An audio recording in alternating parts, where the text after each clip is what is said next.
Hello and welcome to Where Do We Begin? My name's Rachael Lynch. I'm the goalkeeper for the Hockeyroos. I'm from Melbourne and I'm a full-time nurse.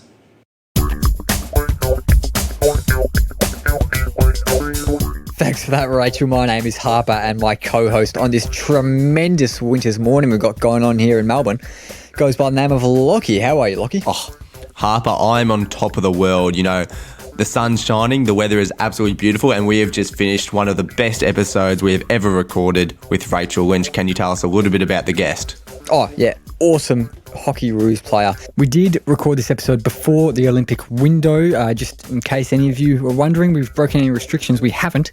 It was a while back. And of course, Rachael is 2019 International Goalkeeper of the Year, which is nothing to be scoffed at, as I'm sure you guys will all realise. And if you know anything about the Hockeyroos, what they've gone through, what they've been through, bit of a tumultuous period recently, which Rachael was really at the centre of. And there's a whole range of stuff that we really haven't got time to talk about in this intro, but we do have time to talk about in the interview itself. So do you reckon we should just get into it, Lockie? Let's dive in.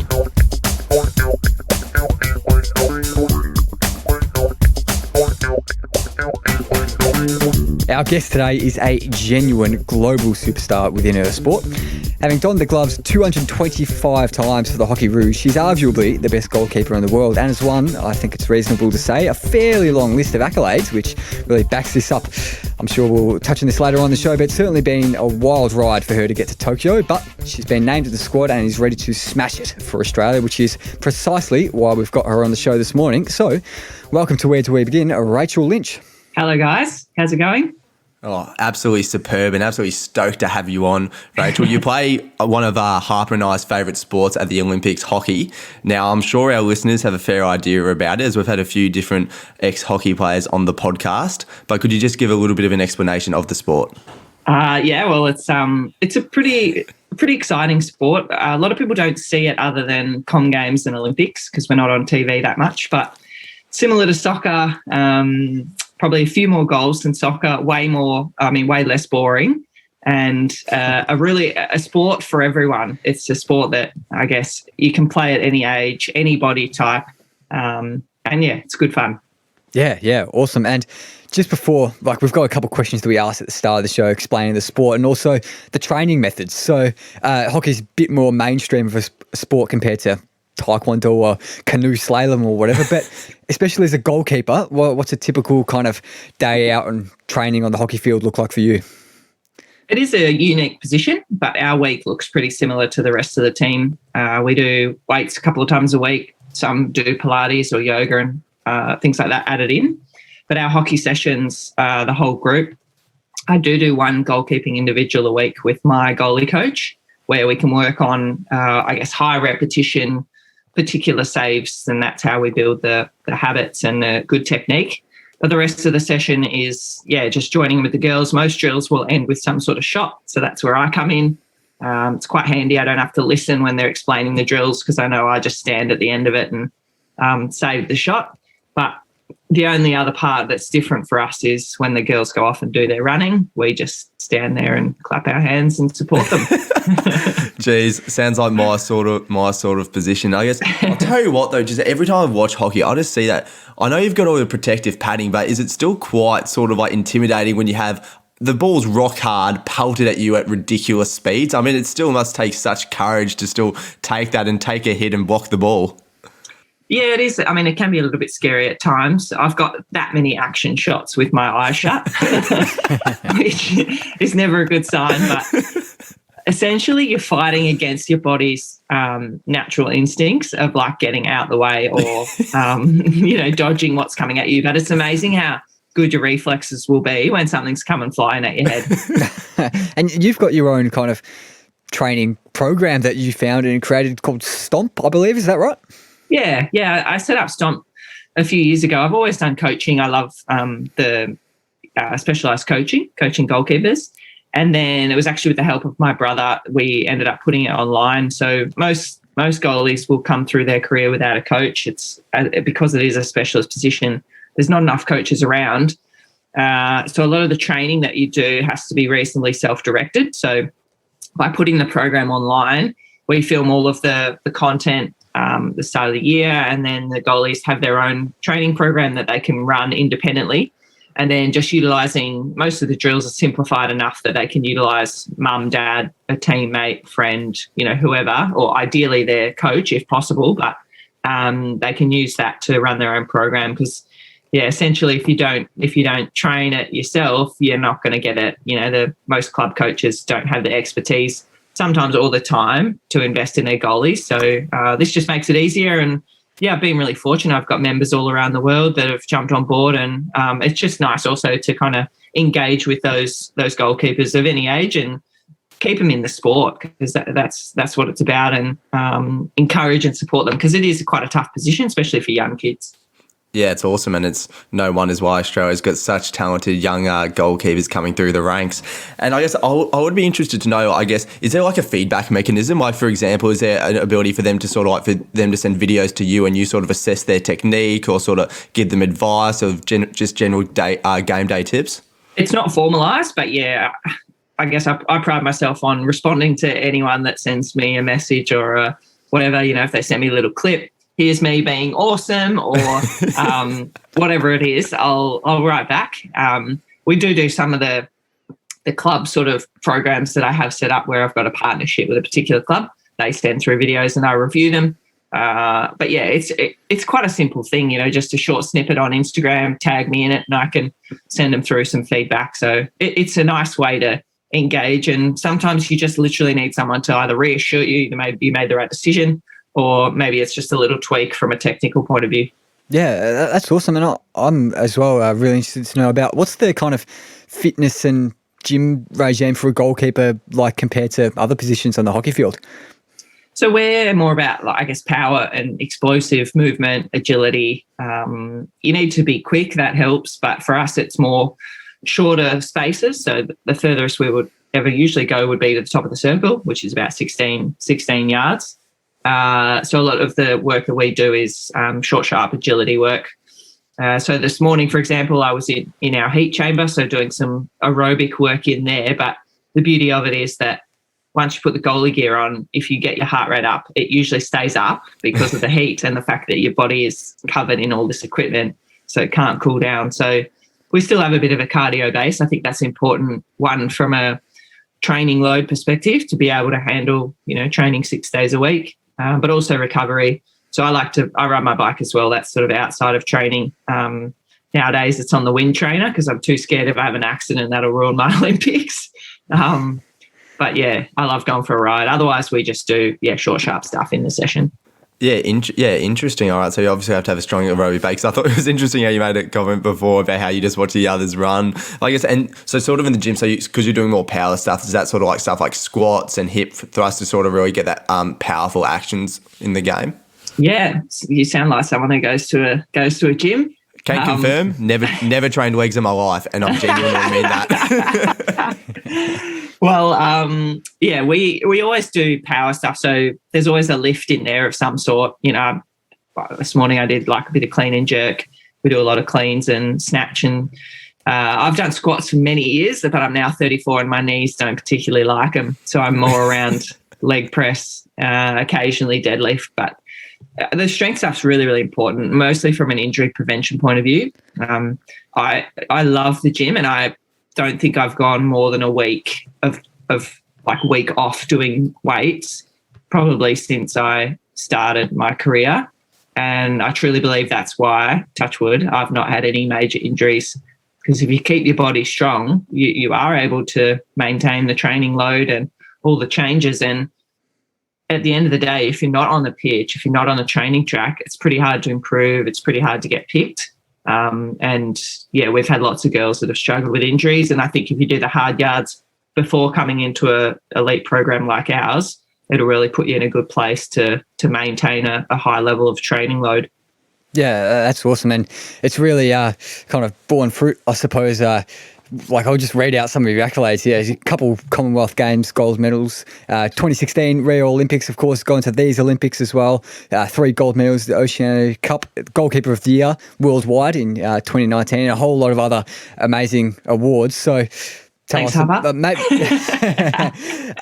Those Commonwealth Games, I'm really interested in, because For hockey, I suppose it might be a bit bigger than other sports because it's very much like lots of the big countries in hockey are at the Commonwealth Games anyway because they're part of the Commonwealth. So what's the Commonwealth Games viewed like compared to the Olympics within the hockey world? I mean, it's the one event that we go into as favourites, so that helps, which there's not many others that we do. But we've got a really proud history at the Com Games of success. In the three that I've been to, 2 gold and a silver. The men are pretty similar. They've won a lot of gold medals there. But in fact, the Dutch are the top team in hockey and they're not at the Com Games, so that's a bit of a blessing for us. But I guess it's being a more intimate event, unlike the Olympics. You know, it is just the mini version of the Olympics. It's something that Australians are really proud of. We have like quite a tight-knit team, and the Com Games is where we win a lot of medals. So the fact, we had the Gold Coast Com Games, I think really shed a lot of light on the sporting success that we can have, and the same with Melbourne.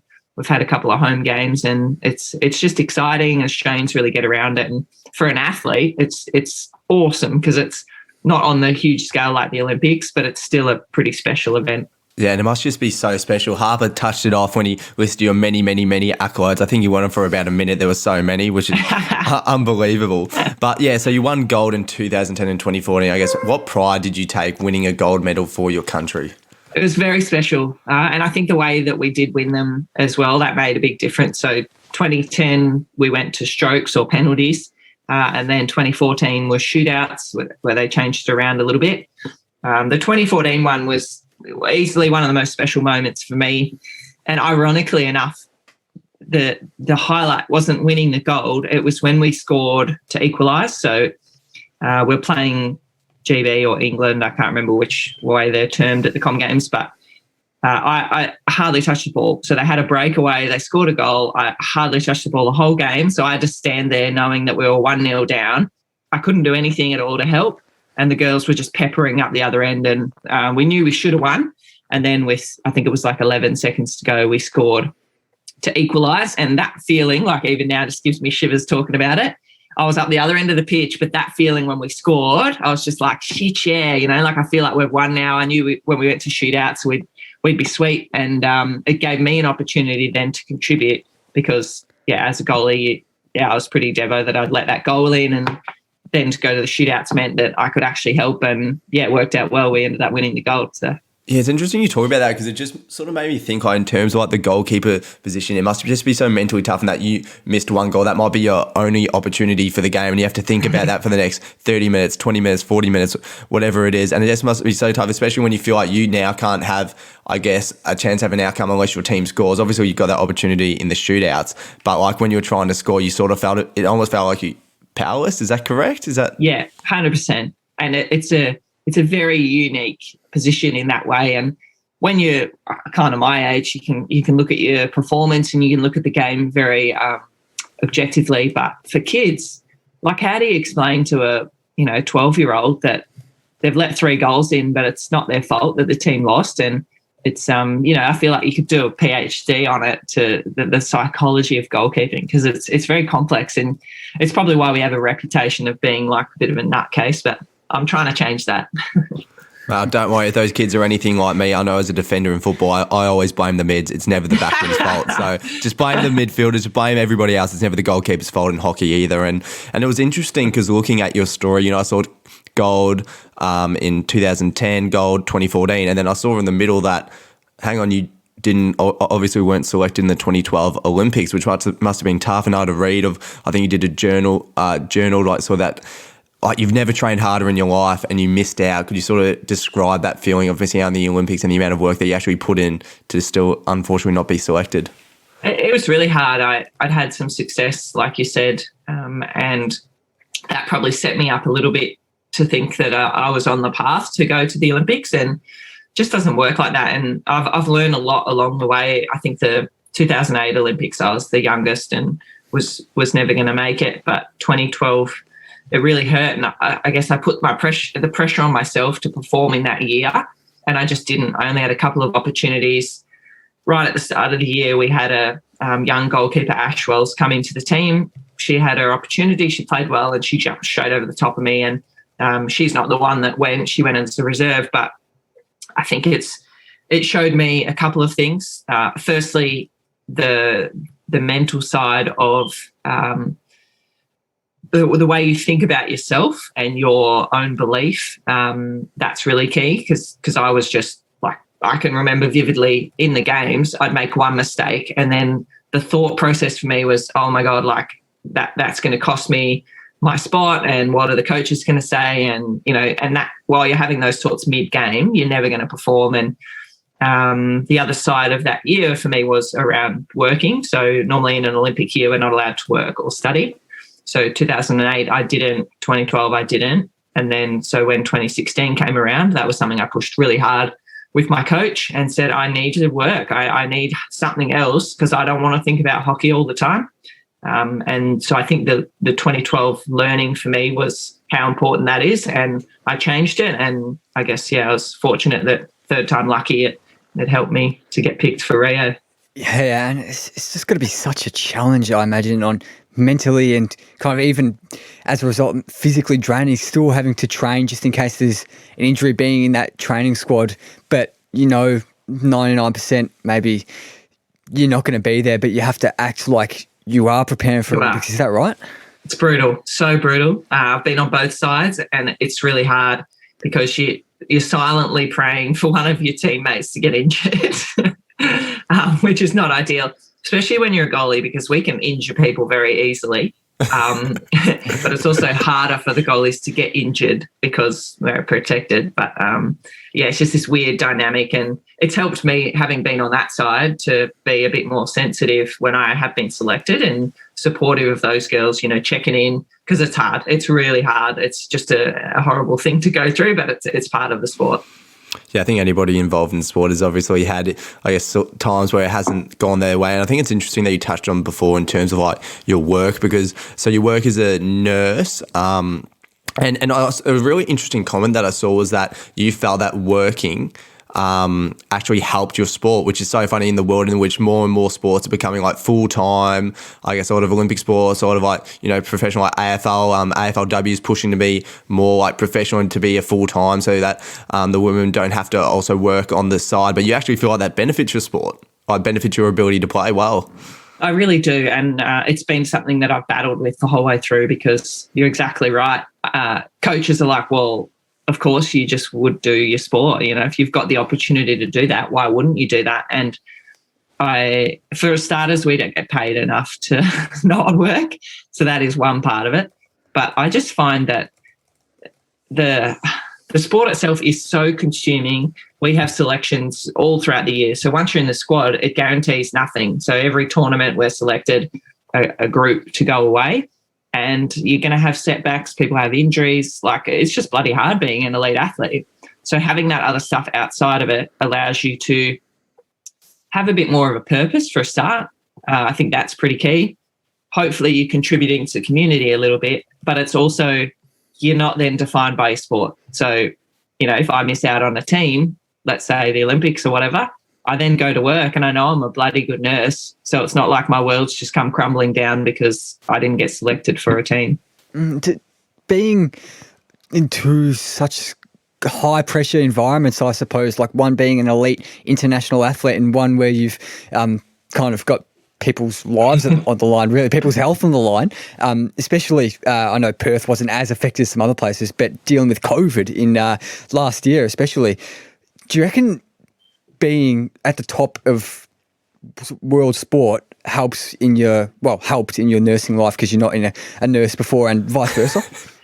Look, I'll be honest. I picked an area of nursing that is a much slower pace, probably for that reason. I have, the hockey environment that's full on. I don't want to go to work and, work in like an emergency ward where everything is just constantly changing and high pressure and all of that. So I've deliberately worked in the rehab space for the last 10 years.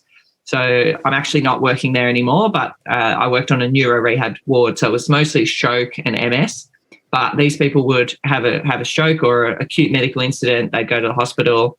They'd go through whatever needed to happen, whether it's surgery or a bit of recovery. Then they'd come to us. So they come to us, often stay for anywhere from, a couple of weeks to up to a year sometimes. And their day would look similar to mine. They'd wake up in the morning, get ready, have their breakfast, have their meds, and then go to therapy. So maybe it was physio or OT or speech pathology, whatever, speech therapy. And yeah, it was almost like an athlete's day. They had to go there, they had to train. The harder they worked, the better they recovered and the quicker they'd get out of there. So I liked that. And I think I could very much relate to what they were doing, hopefully help motivate them a little bit.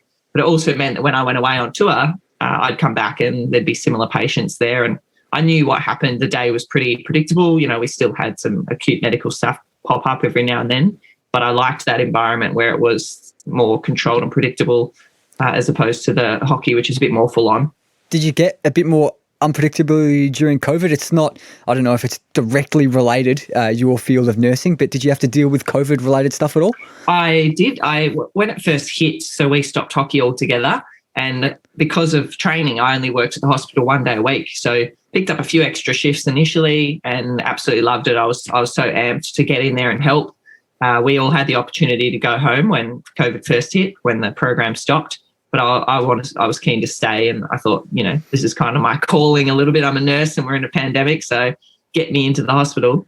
But funnily enough, there was no shifts, so we shut down a lot of wards in anticipation for this crisis that we're expecting. We saw what was happening overseas, and we thought the intensive care beds would just be overrun with COVID patients, and it didn't happen. So it meant there was a lot of nurses who were moved to other areas. And I couldn't get work. So I ended up moving to a mining company, and I looked after their COVID testing program, which was completely different to the hospital. So it's more a bit of a management role, but we were just doing, thousands of tests a week on healthy individuals, but a preventative test. So very, very different, but it was cool. I felt like I was really a part of the COVID campaign. It allowed us to keep the mining industry running, but certainly not frontline like a lot of the other nurses were doing and healthcare workers. Yeah, unreal. And I guess we'll go switching back to sort of your hockey journey. So as we touched on before, missed out on 2012 gold and 2010 Commonwealth Games. And then I was heading into 2016 Olympics. You made the squad. I think you had pretty good form heading in, especially as a team, won silver at the World Championships. Is that correct? And yep. Yeah, but what was it like though, making your first Olympic Games? It was pretty cool. I put in a lot of effort that year, as I said to you, doing the work. I had a sponsor who was a chicken farmer. So I got them a plug. Yeah. Well, the weird thing was they had like organic chickens, right? So they used to give me a chicken every week to eat. God, hope there's no vegans or vegetarians listening to your show. Well, actually, Harper's a vegetarian. Oh, sorry. Yeah, I don't mind. It's fine. Sorry, Harper.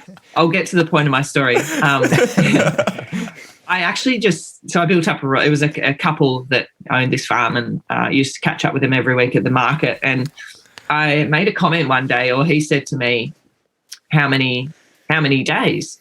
And this was obviously in the lead up to the Olympics. And I was like, how many days to what? And he's like, no, come on, how many days to the Olympics? Like, you've got to see yourself there, all of this. And it was kind of just a bit random because it was a very life coachy kind of comment.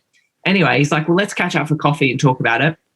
So we caught up for coffee, and he was really into this, affirmations. In the end, we ended up writing a list of these sort of positive affirmations for me. He helped me put it together, and it became every morning, every night, I read this list, and it was not long.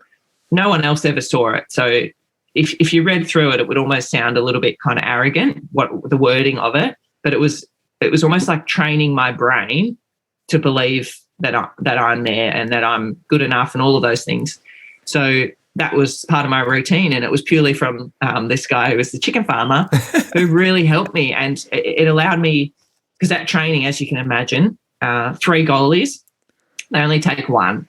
And I'd already been through 2 Olympic cycles where I'd missed out. So this paranoia of overthinking things, like the other goalie would make a good save, and then you're like, oh shit, like, I need to do that, or the coach would say something, you're like, well, what does that mean? Is that like a hidden message? And these affirmations and I guess the self-talk allowed me to come back to me every time. And it was just like, back to me, focusing on my job. And it really made a huge difference. And it taught me, I guess, the importance of having your own self-belief, because the coaches will never give it to you. Like, yeah, they'll select you, but you can't rely on them to feed that sort of belief to you, because otherwise you end up on this roller coaster. So you have to be able to have it yourself. And going through that in 2016 is actually what's helped me recently with some of the stuff that's been going on with, my being kicked out of the team and whatever, because as I came back in, it was exactly the same. It's about how can you control your mind, making sure you have that belief in yourself, because the whole way through I knew that I was doing the right thing. I knew that I was good enough. And it's being able to shut out that sort of noise of everything else. Yeah, that was a corker of a story, and it's a really great mentality to develop, I suppose. But taking back to the start of that story, how do you become sponsored by a chicken farmer? These days it's really hard to get sort of financial sponsorship. We're a low-profile sport. We don't have a heap to offer companies as far as branding and exposure. So I sort of changed my tactic a little bit and went, well, rather than asking for money, I sort of approach companies and say, well, or, organizations, individuals, and say, well, something small that you can offer me, for example, some sort of food. So I don't have that partnership anymore, but I do have one with a beef farmer and a butcher. And, they're a multi-million-dollar farm down south in the Stirling Ranges. So for them to give me, $25 worth of meat a week, maybe that's sort of 3 steaks or whatever that might be, that makes a huge difference to me, because it means I'm eating, quality. Again, sorry, Harper, to go on about all the meat. But, all good. Quality protein and iron and all the things that I need across my week to eat healthy. But for them, 3 bits of steak is nothing. So I guess I take that approach. It's about building relationships, but letting them know that they can influence an athlete and my journey in a really big way. And it takes pressure off too. It means I don't have the financial pressure of that part of my diet.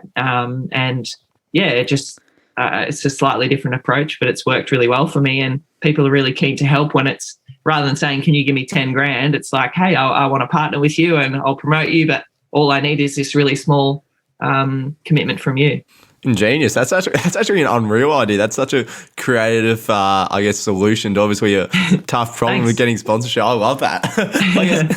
I guess getting back on track with the hockey. So, like, what were your first games like? Like, you gave a great story of this bloke who's got on his LinkedIn, life coach 1, chicken farmer 2. You've got to the games. Like, what was it like to be there in Rio with the team?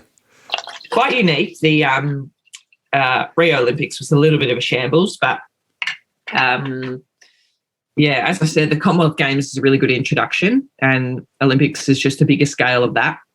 Like to go into a food hall that seats 5,000 people, like you just can't even really describe that. And I love people watching, and to sit there and watch what different athletes eat is fascinating. The like 7-foot volleyballers, and then you've got the tiny gymnasts and the massive weightlifters, and so that side was cool. Obviously, there's a lot of hype around the actual village and the event itself. But walking out onto the pitch was pretty special. I had my family there, and I think the fact that I'd missed out on the other 2 meant that I was a bit older and probably more equipped to handle the pressures that come with an Olympics. And I loved it. I really enjoyed it. We actually didn't do that well, which was hard to take. But I remember coming off the pitch after a couple of our losses, and we were devastated, and you go and see your family and they were just so amped because they're just so proud of you, just happy to be there, getting amongst the drinks and all the Aussie crowd. And it's just like, it puts it in perspective. And I did have to kind of think, sometimes it's like, well, obviously you want to go there and win, but if you don't, you're still a part of something that's pretty special.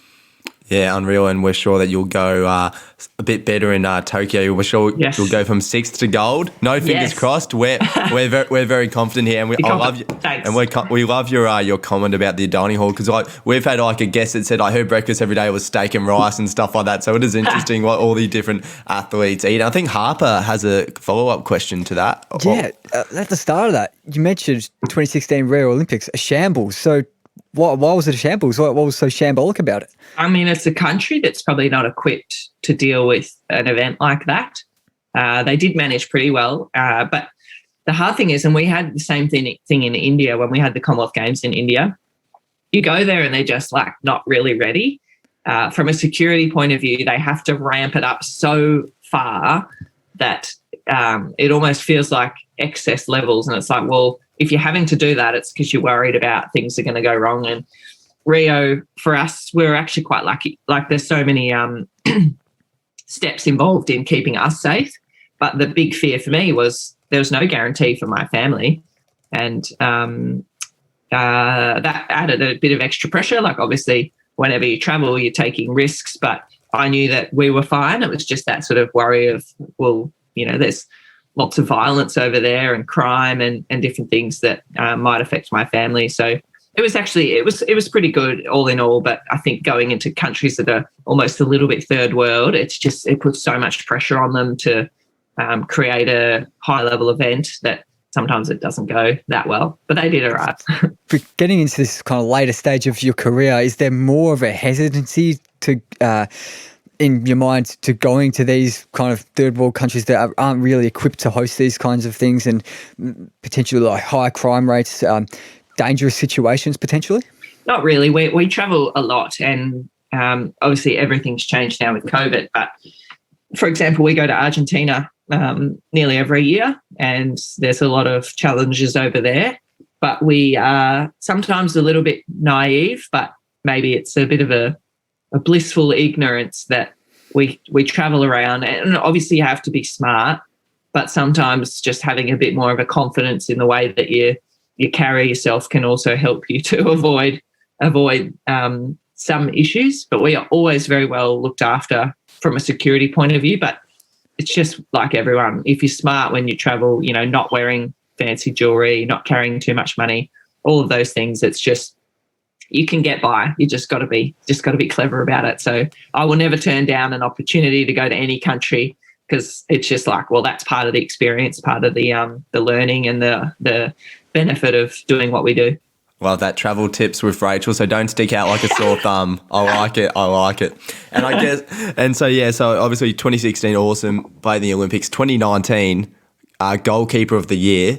2020, though, cut from the Australian squad. I mean, how did you deal with that? Oh, what a timeline. But it's like a movie. It's like a movie, but it's like, it just must have been such a shock at the end of last year, just a year after being the international, not Australia goalkeeper, the international goalkeeper of the year, to be cut from the Australian squad. Yeah, it was a little bit of a shock. There was heaps going on in our program at that time, and I did have a bit of an inkling something bad was going to happen. I didn't know whether it would involve me. I knew it would involve a couple of the senior girls.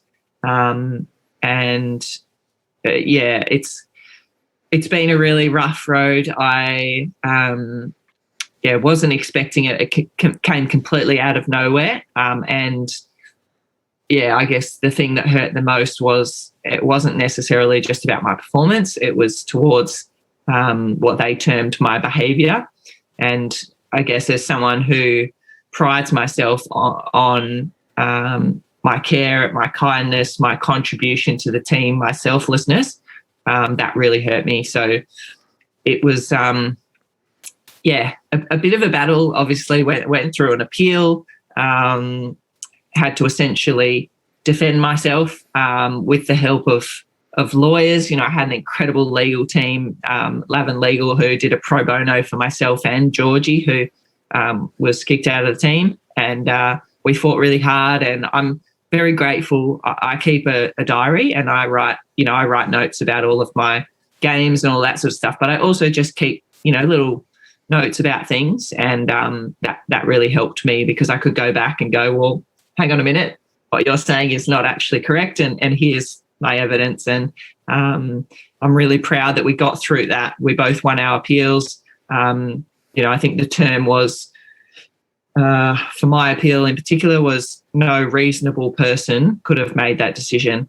So to read that and understand that, it was just not true. What was being said made me feel really good. And it was just like, yeah, I know I am a good person. I am a bloody good hockey player.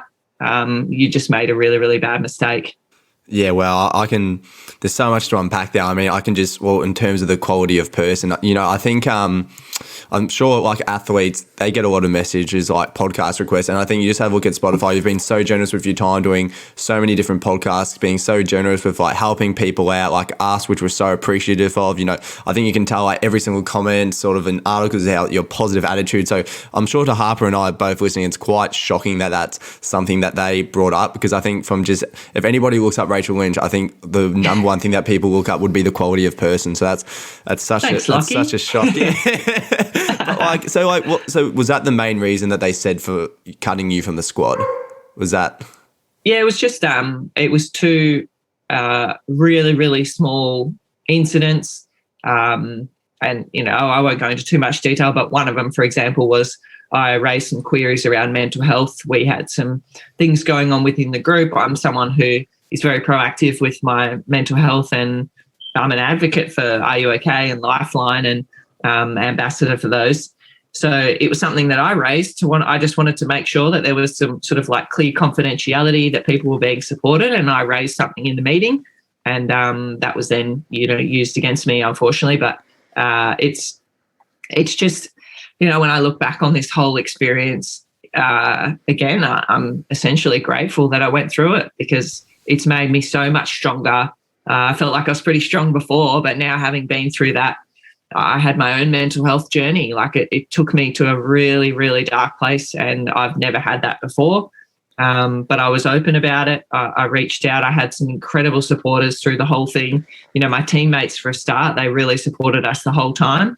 And as I said, the legal team, my family, but teammates and friends that were checking on me like literally every day or every 2 days, and even my workplace, Mineral Resources, who that was my reason for getting out of bed in the morning, going and helping with the COVID space. And I still trained the whole way through, and I'm pretty proud of myself for that, because that's allowed me to then, when I did get back in, to be in a really good place to push for selection. And here we are.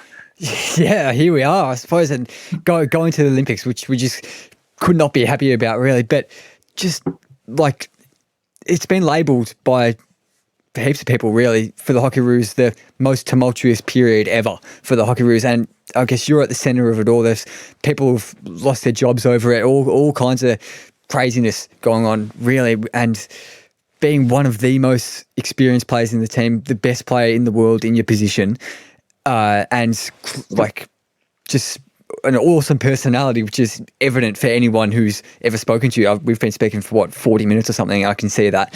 And standing up for your teammates, and it's just bananas, really, losing your spot over that. And the appeal process, what goes through the appeal process, really? What goes into that?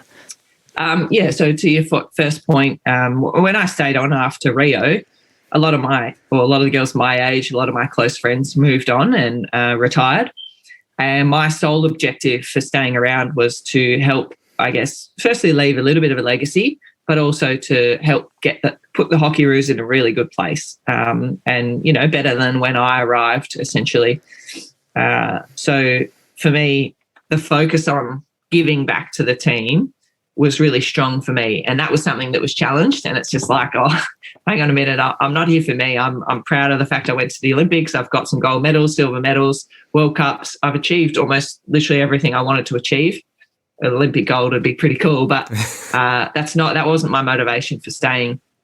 So yeah, to have that challenged, that's why it hurt so much. So I think a lot of the change that happened, there was plenty of things that did need to change.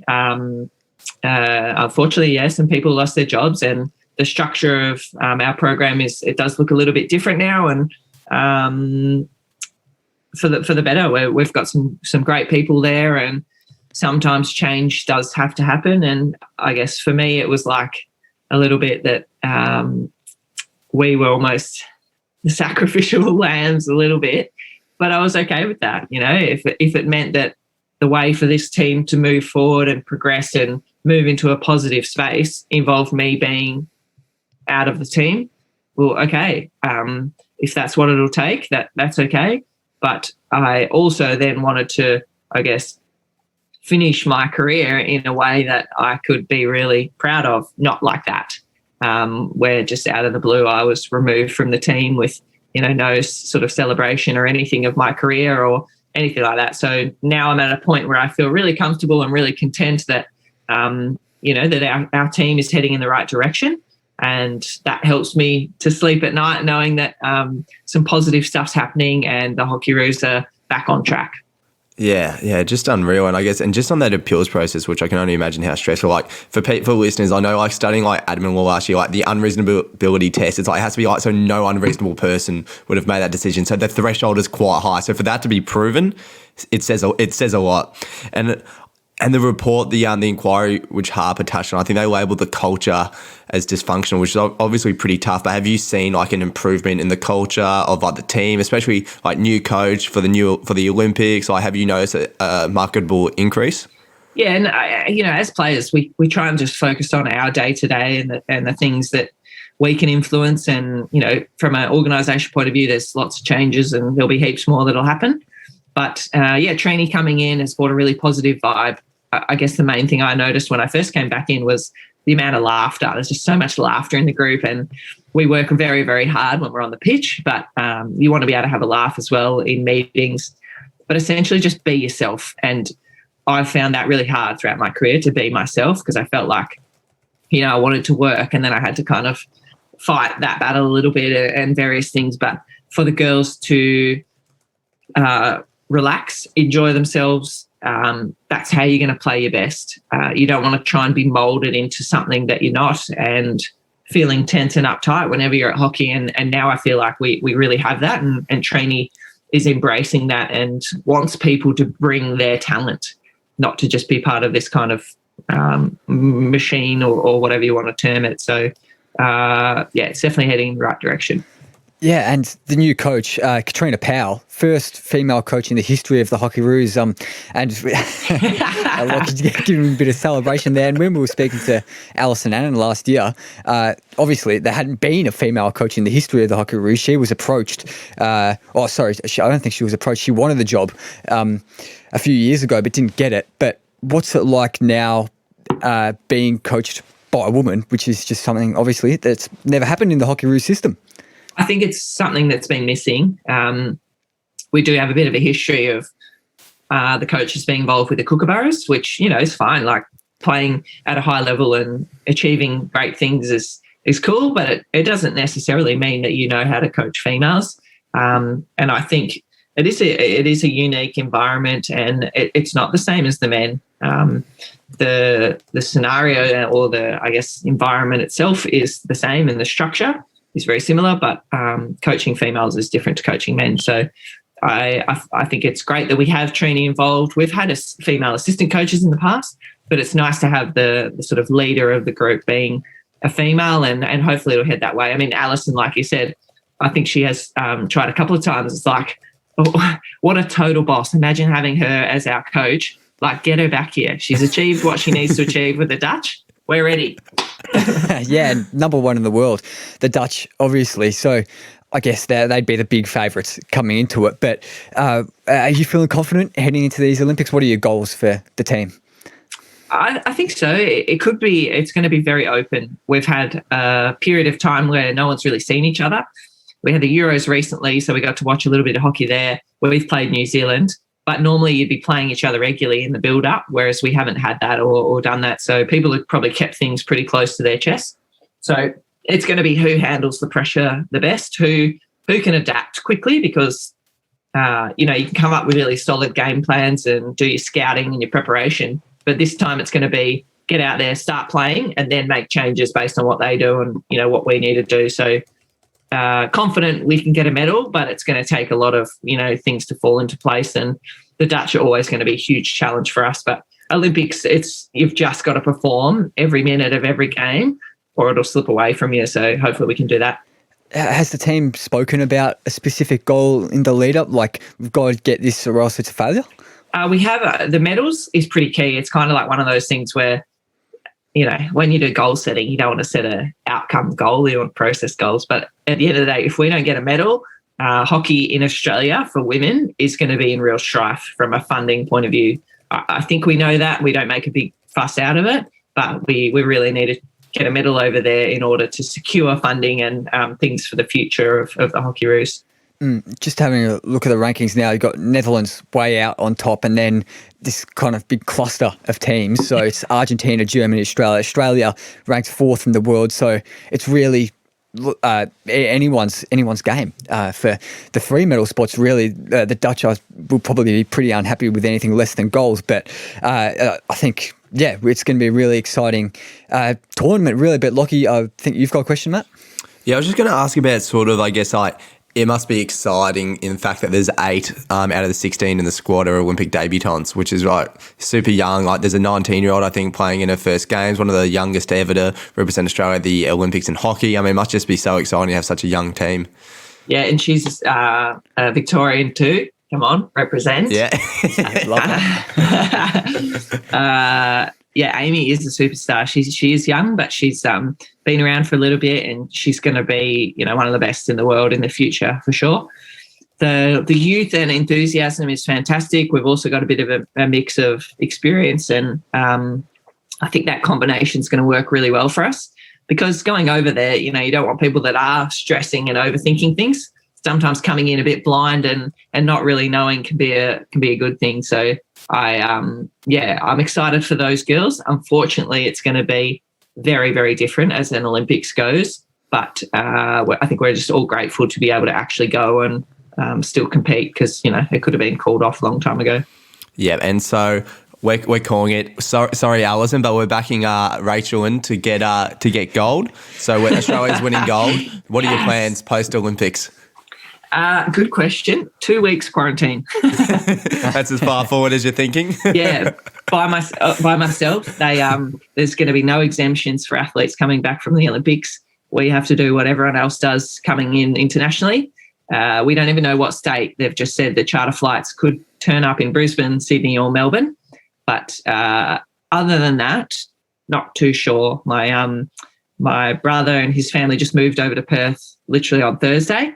So I'll be excited to get back and hang out with my 2-year-old nephew, Isaac. Obviously, I'll have work to come back to, but hopefully I'll maybe be doing a bit of a speaking tour and promoting my new gold medal.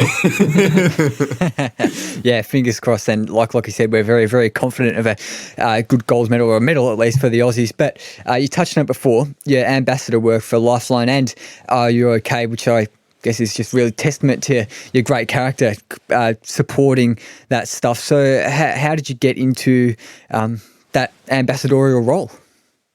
Are You OK was the first one. I had a friend who just connected me with them. I actually hadn't heard of them when I first started, and they were looking for an athlete ambassador, but really was drawn to their messaging. I think it's just such a simple message. It's not about sort of raising money. It's more around awareness, and something that, even though I've got my nursing background, anyone can apply it. It's just having conversations, checking in on your mates, looking after yourself. I've tried to implement a lot of that into the Hockeyroos. And then now with Lifeline as well, I joined the Lifeline Community Custodians program, which is linked up with the AIS.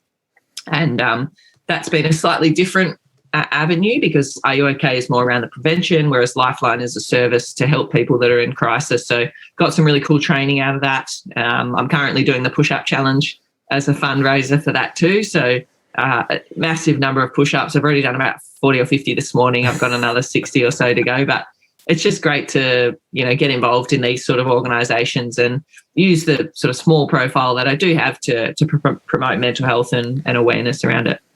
How did your mental health journey with the whole axing stuff that we talked about before, how did that change the way you approach, I guess, those two roles and kind of execute the way you do things? It didn't change too much, actually. I found during that time I was just literally trying to practice what I preach, and despite the fact that I've never been through any sort of mental health I wouldn't call it a crisis, but you know what I mean, anything acute, I'm still very much about being honest. If people ask me, are you okay in general, and I'm not, I will say that I'm not. And we've got a really good culture within the Hockeyroos, and I would say my sort of close network as well, where using that language just becomes normal, that if someone asks you that question, they really firstly want to know and they are caring and concerned for you.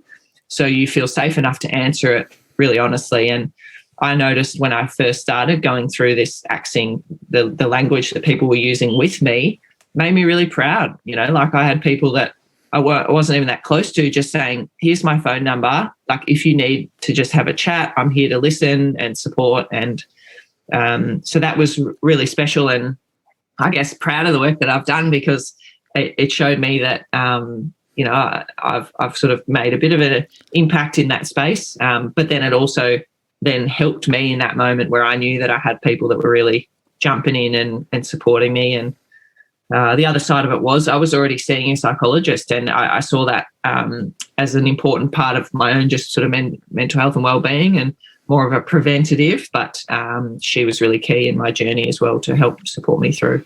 Yeah, amazing. Like, we absolutely commend your work, and I think sometimes when you do go through those dark times, it is really amazing the amount of support and amount of love that you get from people, and it really just makes it so much easier. So, yeah, and I guess we'll go to our final question before our very famous last segment, and it's just life philosophy. Is there any few words that you sort of live your life by? Oh, that's deep. It's as deep as you make it. Normally in a hockey space, my advice in general and what I live by is just to be a sponge and like soak everything in, you know, listen, learn, absorb as much as you can, but then squeeze out the stuff that doesn't apply to you or that doesn't work for you. But as a general rule with life, it's just to like be kind. You know, that's sort of what I try and do, and be kind to people. You know, a few people asked me how I celebrated the actual Olympic announcement. We found out on the Friday, and then it wasn't public till the Monday. And Saturday night, I just planned the weekend to be by myself because I actually didn't think I was going to get picked. So I wanted to be by myself. And then when I did, it was like, well, a great opportunity for me to reflect. So Saturday night, I ordered some Japanese takeaway, walked into Northbridge. I was sitting there waiting for it to be cooked or prepared or whatever. And these two homeless guys came over and just they sat near me and were just chatting. And, you know, I had my runners on, and he was like, oh, you got, you know, cool shoes. And he had some cool Nikes on. So we're talking about that and just got chatting. Anyway, my food came. I grabbed it. I went down the street, ordered 2 kebabs, came back, gave it to these guys. I also bought a bag of like some deodorant and some snacks and stuff because, you know, they told me their story of why they were living on the street. And just sat there and had a meal with them. So that was my Olympic celebration evening. Why not? Yeah, no better way to celebrate, of course. But we go from this really, traditionally at the end of the show, we go from the really deep question to the least deep segment imaginable. Of course, it is the Where Do We Begin quiz, and I'll hit the music.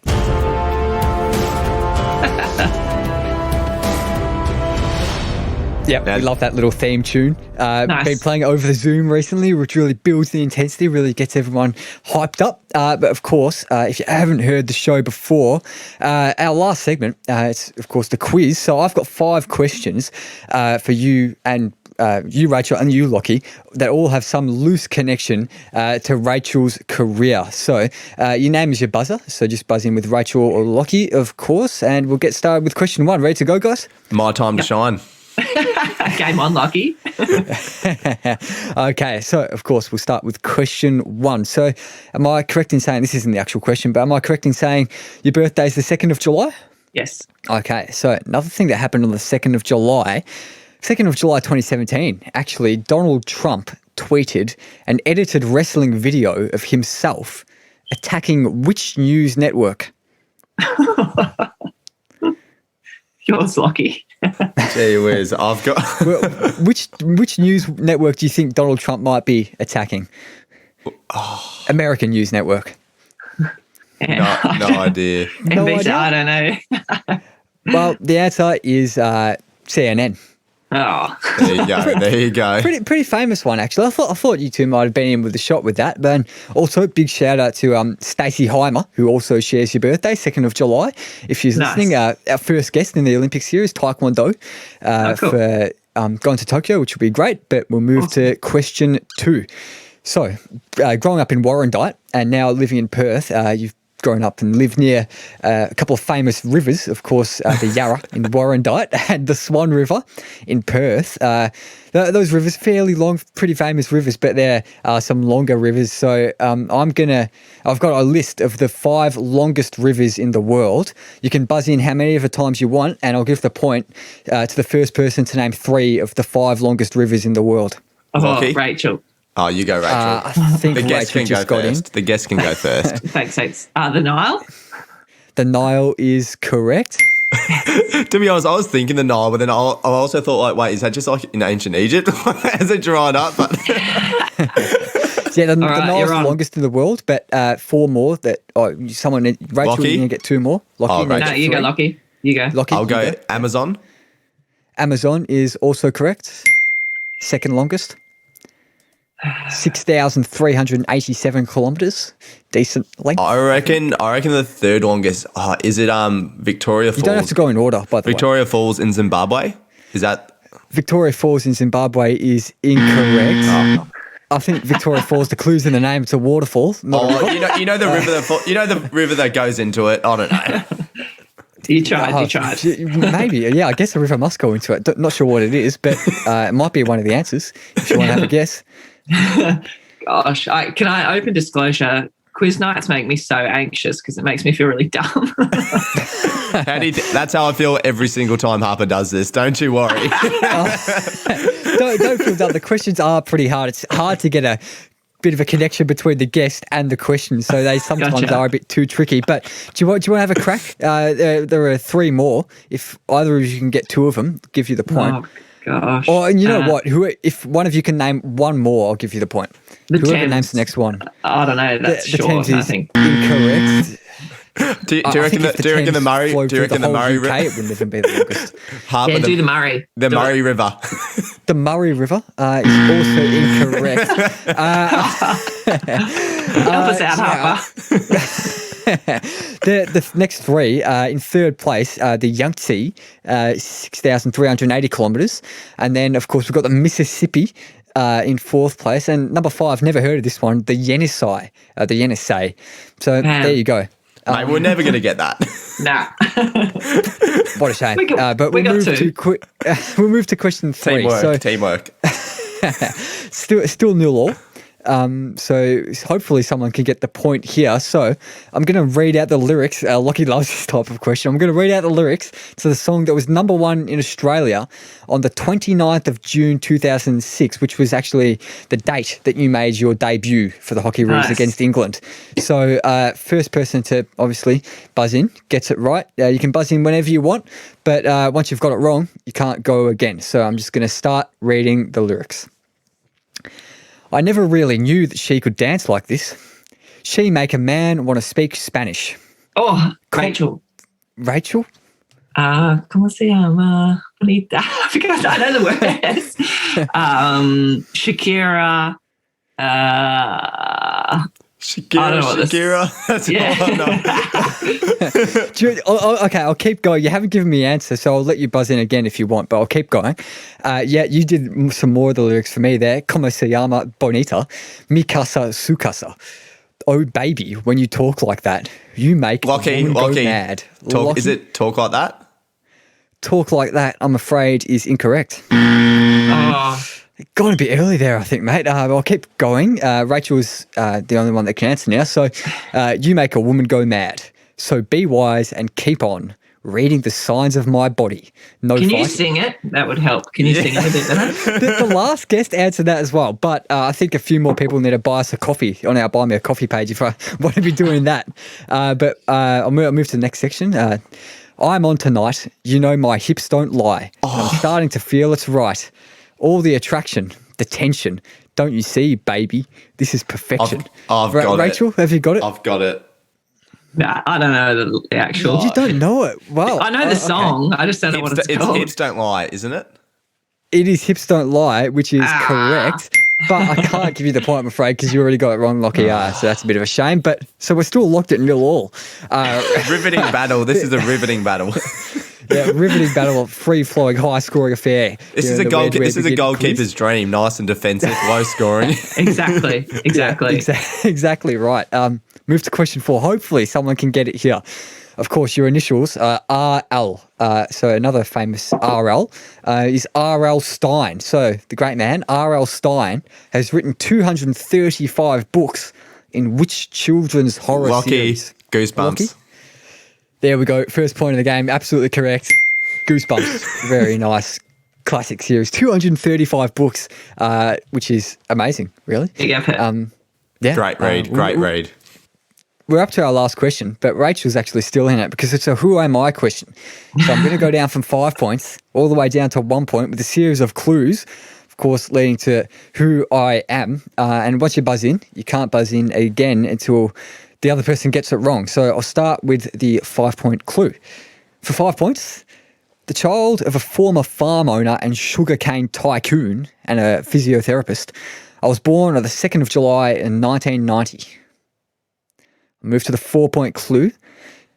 An energetic child, I was constantly putting on shows in my house, located in a country town. And this is a quote from me in April 2018. I was really dramatic. I made my family pay to watch my magic shows and double if they wanted to know how I did the tricks. Move to the 3-point clue, because neither of you need a 4-pointer. So for 3 points, since starring in 2 low-budget independent thriller films called Vigilante and ICU, I've received nominations for 2 Oscars, 4 Golden Globes, and 5 BAFTAs. I'll move to the 2-point clues. Rachel, do you want to have a go now? Okay, go for the 3-pointer. Nicole Kidman, I don't know. Nicole Kidman is incorrect, I'm afraid. So you buzzed yourself out there. So it's all Lockie's now. He can get a 3-0 win if he gets it here. So for the 2-point clue, I played Donna Friedman in Neighbours for 353 episodes. Any idea, Lockie? Or do you want to have a guess to let Rachel back into it? I'm not sure why you do that, but feel free. You know what? I'm a fair person. I've got no idea who it is. So all I know is 1990, and there's also obviously Australian because they're on Neighbours. Yeah. I've got no idea who's the 30-year-old Australian actress that's been nominated for like Golden Globes, and I've got no idea. It's not Margot Robbie, but I'll just go Margot Robbie in the name of the sport. Margot Robbie is absolutely correct. Oh, what? She got Oscar nominations. She has got Oscar nominations. Of course, next clue, she was in The Wolf of Wall Street, one of Time Magazine's 100 most influential people. The great Margot Robbie. I think, Lockie, we spoke about her in another quiz. I'm not sure if she was an answer, but she was another recent one. But anyway, congratulations, Lockie. Another good win for you. How are you feeling, mate? Good things happen to good people. So I was trying to do the right thing, and then that's what happened. Selfless. There's a lesson to all our listeners. Exactly. Another great quiz. But anything else for Rachel before we let her go, Lockie? I'd just like to thank you so much for coming on. It was such a ball, and can't wait to watch you at the Olympics and win gold. And we'll be claiming it as our own gold, won't we, Hart? Oh, yeah, of course we will. Thanks so much, Rachel. Been awesome. Absolute blast. And yeah, thanks for having me. And you guys are legends. So hopefully we can do it again, maybe when I've got a gold medal.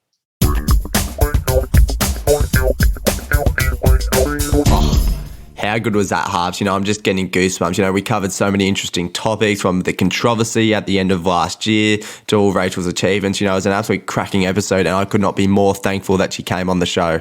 Yeah, and that range of topics was really, really awesome to see. I did not think we'd ever be talking about chicken farmers on this podcast, but there you go, another milestone for the show.